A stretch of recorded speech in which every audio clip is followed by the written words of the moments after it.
Hey everybody, this is Kabayun and we are back with another video. Just want to say thank you to all my sustaining members here for your patience. I know it's been a little bit slow getting new videos up. I just want to assure you that I will be getting them out much more regularly in the future. So thank you again for your support. Today's video is an overview of the Arturia Pigments soft-synth. A lot of you guys are probably familiar with Serum, which is great, and there's tons of videos and things out there.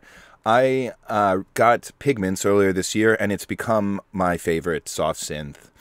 So if you've used Serum, this will be in a way similar, but there's going to be some great features here that I'm going to walk you through today that really make it excel, in my mind, for the type of music that I make for psytrance and this kind of psychedelic sounds. And the main thing that I really love about it is this routing matrix here in the middle, which we'll get to. But just like there's a lot of have a lot of variety in different sources for modulation, and that's what we really want. So the first thing here is just to give you guys a little bit of an overview. Let me just go here. We make a new preset. So this is going to initialize it. So we just have a sine wave. Now the first thing to show you here is that this is, we have engine 1 and engine 2. And there's a few different modes here. You can have it analog, which is just, the real basic analog setup with 3 different oscillators, and you can choose the different waveforms. You can then choose one to be, you can make them FM to each other. And then you have the volumes here. You also have noise, and then this modulation, which is adding the oscillator 3 and the amount of noise. Then you also have here, we have wavetable. Now this is going to be the best one, I think, for what we're doing. And if you look here, so then this one has FM here. We have our unison and tune still over there. We have phase modulation, phase distortion, and wave folding. So these are all really, really cool. You can just see, if we just put these up, you see that this is linear FM. So just from a plain sine wave, right in. Then here, if we were to go, we also have exponential to get a different type of FM sound. To show you what phase mod would look like, we get this, right? Then we also have phase distortion, which is going to change the shape of the waveform. And then you have different targets here, so different types of shaping of phase distortion. So these will all give different sounds. And also if you put them in combination, say with FM, you're going to see we're shaping the waveform a lot here. So these can be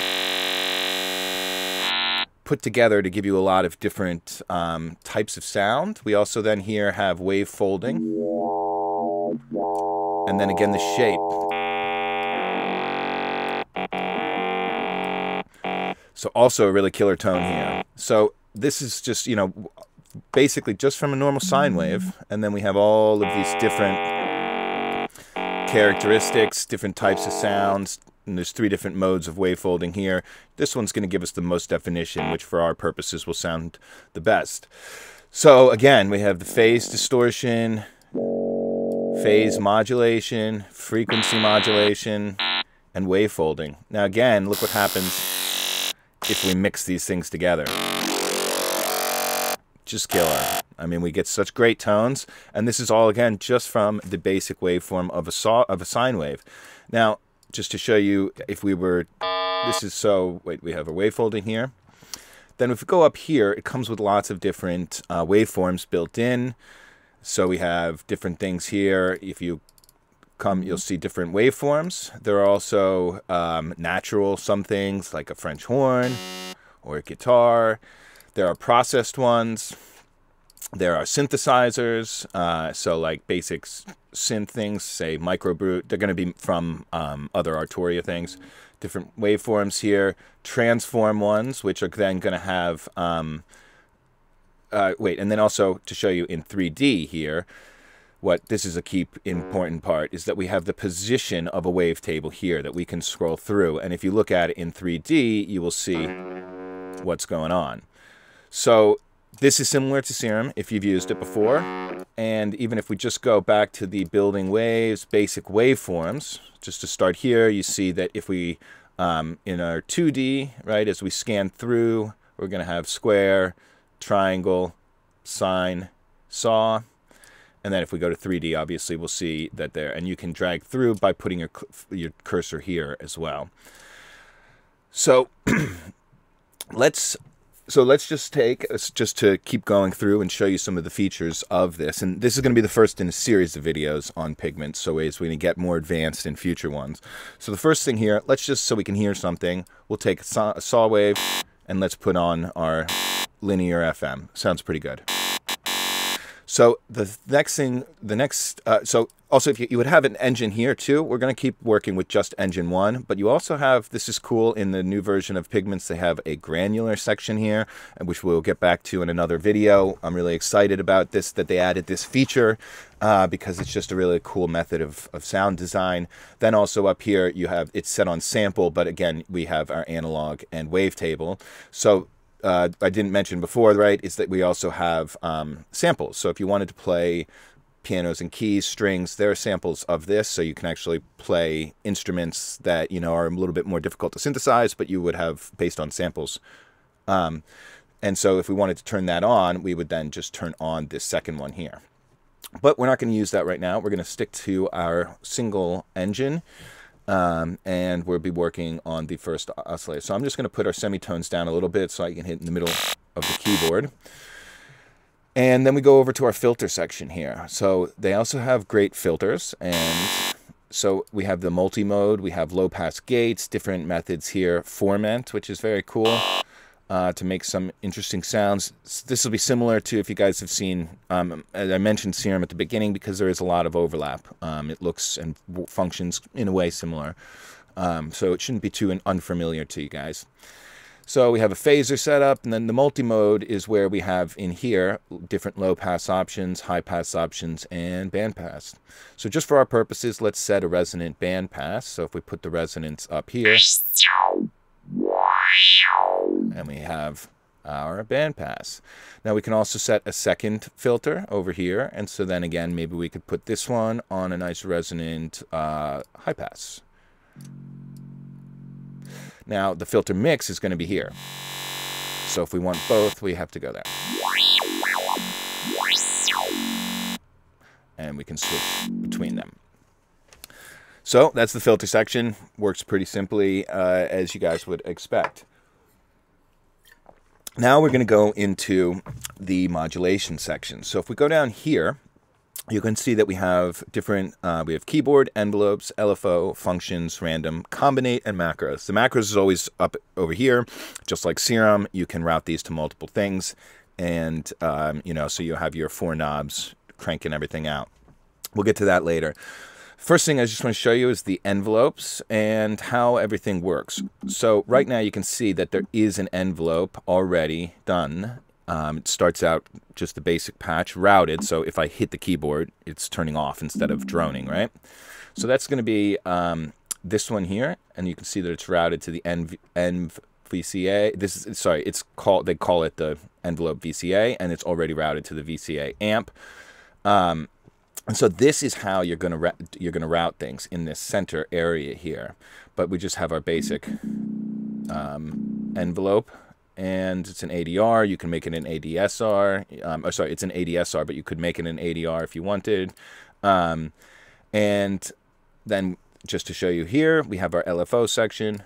We have functions, random, combinate. So we'll go through these. On this one, so we just wanted to show you we have our envelope on the amplitude already routed, so we can just play keys. Now let's go into the LFOs. To just show you how this would work, if we want to route something, all we have to do is if you click in this, so this one is LFO 1, and we have then here, you can see we have different waveforms. You can sync it. You can make it unipolar or bipolar. It's going to be bipolar first, and then if you click unipolar, that'll make it unipolar. And that's, again, whether it operates in both directions from whatever value it is, or only positive or negative from there. So let's just leave it on a sine wave, and let's see how we route it. So if you go over here, all you have to do is in this center section here, click what you want. So if we want to route, let's go to first, we're going to do, we'll just make the filter move like this, right? So if we click LFO1, it just says drag the contours of the knob. And so all you have to then do is here. So I want it in bipolar. So now you can see it goes in both directions, right? From the middle value. If we have it on unipolar, it's only going to go in one direction. So, and then, but you could put it into the negative. So if we wanted unipolar only down, you would put it negative here. So we're going to put it 100% up and unipolar. Well, no, not 100%. Let's put it somewhere around there. 60%, 50%, 30%. So we get a little movement, not going all the way up, all the way down yet. So then let's just change the rate here. It's at 1/2, so let's make it a little slower. Okay, super easy routing, and this is one of my favorite things about it, because now also you can just click anything we hover over. If we also wanted to do the position, right, now that's moving. If we wanted to move this one in one direction, or we could put it up and make it move it in the, yeah, well, it's going to do it in both because we'd have a second one. Anyways, just to show you it's moving around. So this is just super easy, and you can just add, and it'll keep, you can make a million of these. And, there's no limit to the modulation parameters. Some matrices, you'll run out of places. Here you can just keep going for a long time, adding more and more. So, and then if you want to remove one of these things, you just hit X. And so now that's gone. If we wanted it again, we'd put it again. So it's really, really great way to do complicated routings, because it's just super easy. And then when you click this, it goes back away, and then you see what's happening here, which is really nice, because if we click away, you're not going to be looking at that anymore. So you can see different sections. So now what we're going to do is just keep going through and show you the other types of functions here, random and combinate. So one thing just with the function is, this is something that is just you can draw basically in some shapes, and then you can apply this to something. So this is really nice too. This is kind of like envelope, but you get to draw your own. So again, in Serum, you have one or the other kind of, you kind of, everything's like a function that you draw. But this is super cool because you can draw in stuff if you want to do that kind of thing, or you just have your typical traditional envelopes and LFOs. Now, there's also random, and one of the things I love about this is the types of random. So if instead of, basically we have three types. We have Turing, sample and hold, and binary.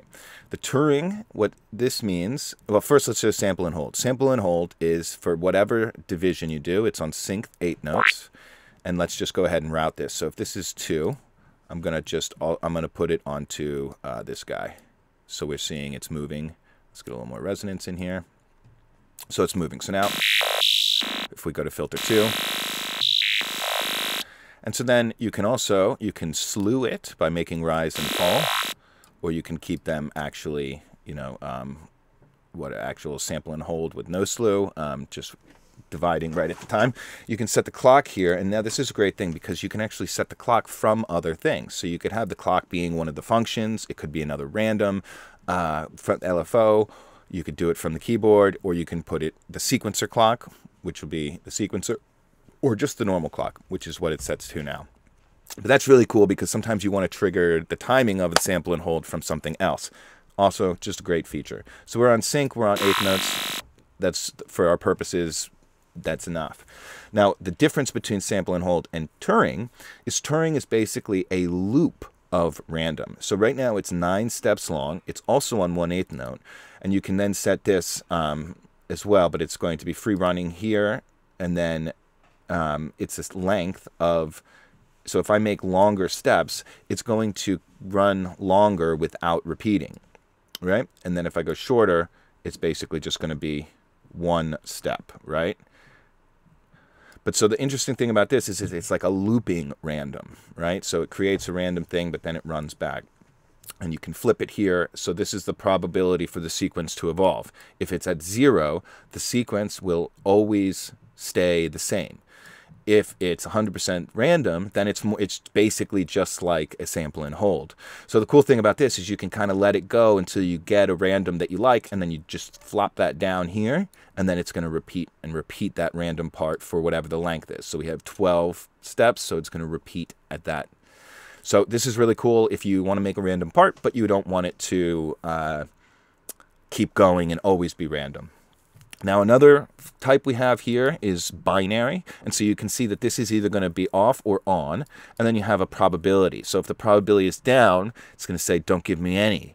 But if you put the probability up, it's always going to be up. So if we go somewhere in the middle, then we have, you know, some values going up. So let's show, if I want to put this to something, I'm going to put it to the filter 1 and 2 amount. So now what you can see is if I click off on it, we are always down on filter 1, and now,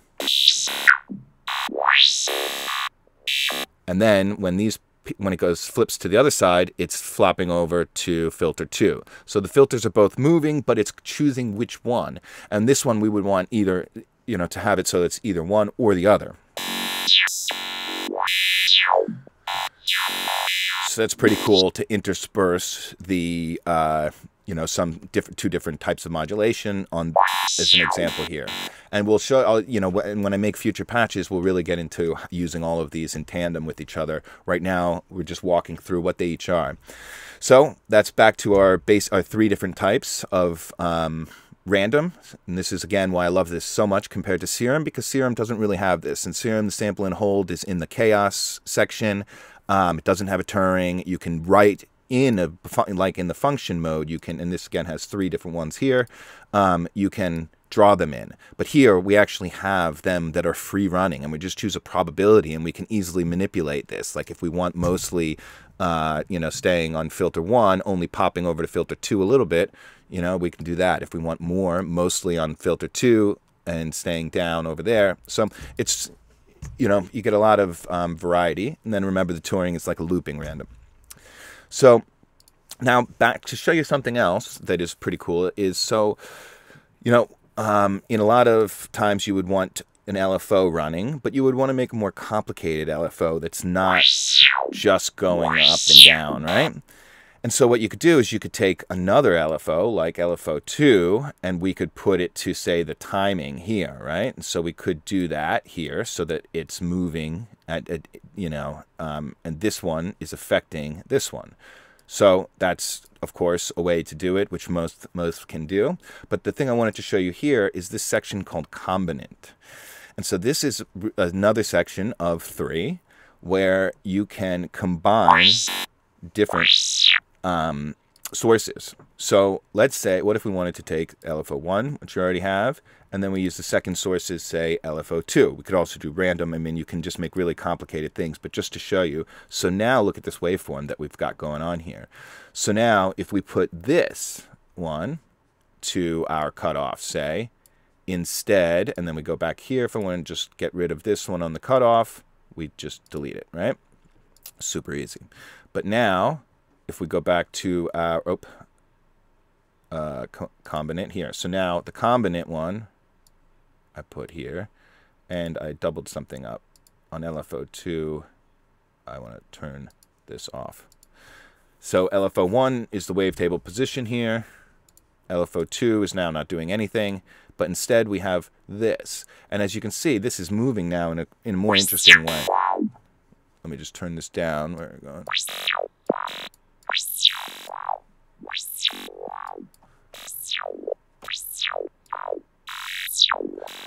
So now we've got a more complicated waveform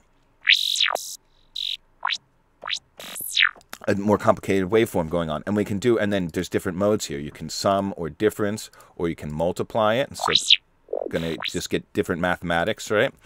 And divide, lag, threshold, all these going to give you different results. So this is a super cool way if you want to make a more complicated waveform out of the individual ones. And now, since we're not using LFO2, if we were to go to LFO2 and were to say make it some different, let's make it, you know, something like this. Now let's see what our combinant looks like.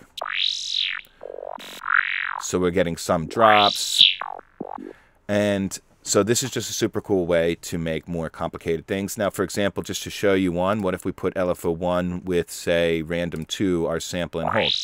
Now look at that. Really cool. So this is just an amazing function of of this synth that really makes it stand out in my mind. So now that we've got a couple things moving around, I'm going to just make this binary. Oh, that's pretty good, actually. So now I'm going to show you some of the other sections. So we also have, you go to FX, and we have our FX section up here. And you can, there's multiple buses. Right now we just have the first one. Well, we have nothing in the second one. There's a send bus as well. So if you wanted to send your reverb, which is really useful, for example, has that already. And then the default patch just starts with the delay and a reverb. Then you see here we can make it ping pong, put our dry wet up. You can have high pass frequencies, and then our feedback here. So now we've got some ping pong. Pretty cool.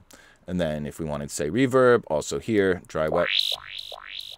So those are built in, and then you see we can choose more. So if we wanted also, we can move the positions of these things if we want. So by moving it here, I can put the delay. If I just move them and I put the reverb will now go here. And so then in the first one, say we wanted to put a distortion, right? So now we can choose different distortion and put that up. So we have FX built in. These are all great. So now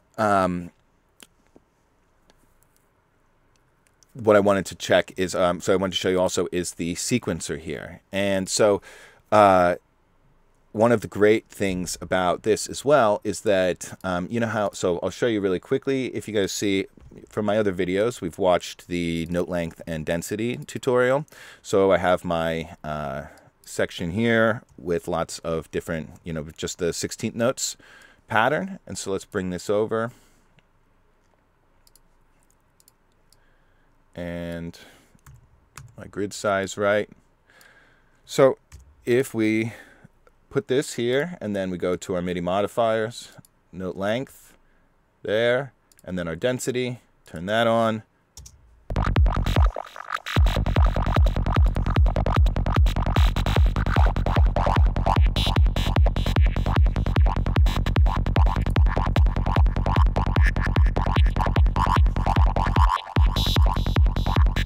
So let's go to our combinant 2.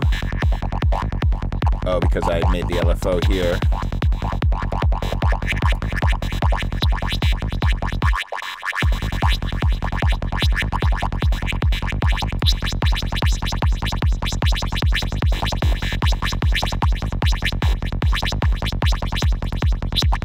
Just turn this off for a second, just to show you the parts. So again, we have our rhythm coming from the fact that we are using the MIDI note length trick. But now what I want to do is we're going to do this instead. We're going to use the sequencer. And we'll make everything better here as soon as I get it going. So let's just see. This is moving. It's fine. Random 2. Oh, this is why I touched too many things. Just got to be careful, because if you're touching things, then it gets messed up. So we have our filter 2 cutoff is going, and then LFO 1 wavetable position. Let's go ahead and make it, this one slow it down a bit. And now our combinant 2 is back looking better. Not going too crazy. Okay, anyways, so now we're going to use the sequencer. So let's turn off this, and I'm just going to actually undo all my routing here just so that we can hear the clean, everything clean. So no routing.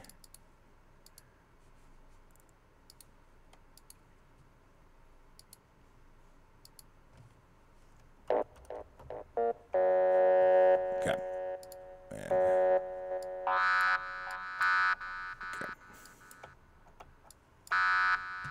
good. Okay, so now if we take away our section over there, and we're just going in here, turn off the MIDI modifiers and the MIDI inserts. So now if I play the keyboard, we hear it.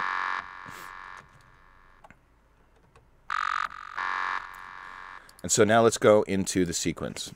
So basically we have an arpeggiator, or a sequencer. Now the difference is just going to be how they're playing the pitch. The arpeggiator, we could then, you have a modes here. So as played, up, down, random, up and down, inclusive, exclusive. And the sequencer is different because then you would actually put the pitch of the note here.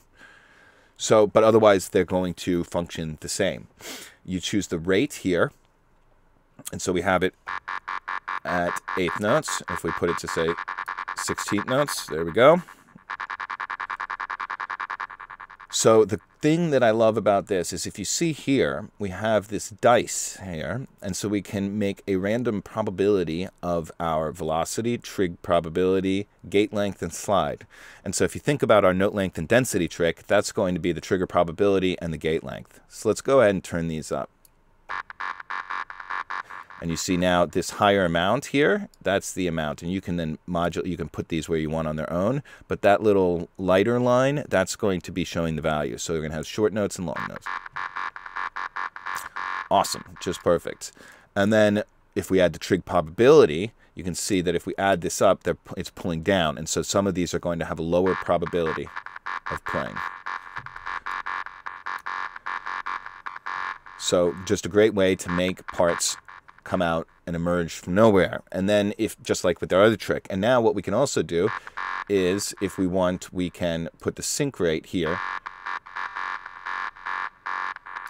And so we could modulate that with, say, like one of our binary guys. So we go back here. I'm going to take the random 3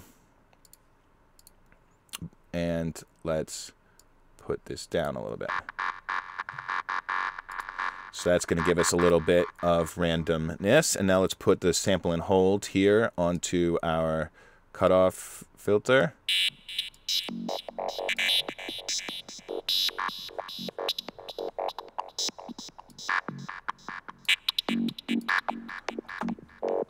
There we go. So we have, and we remember we have our delay and stuff going, but like already we have a nice lead going. And let's go ahead and add in the sounds.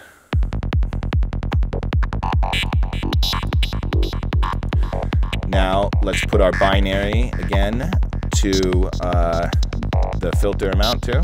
So sometime we get this guy.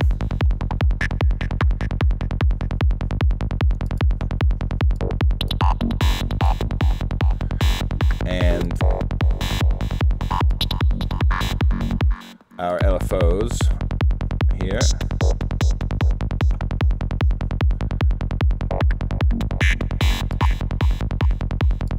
This is what I did accidentally. You got to put the clock, so free running or on the sequencer clock. Sequencer clock would be good since we're using the sequencer clock. And then they're resetting. That's it.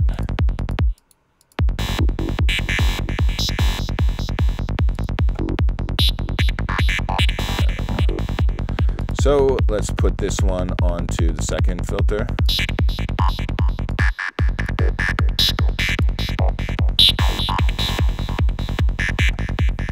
So really cool way there to build patterns out. And if you see we went to arpeggiator, it'd be the same because we have to then allow it to have different amounts, like the octave here, but you can put the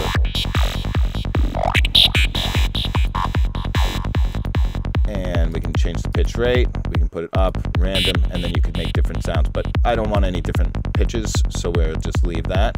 You also have randomize here on the auto regen, so you can apply that.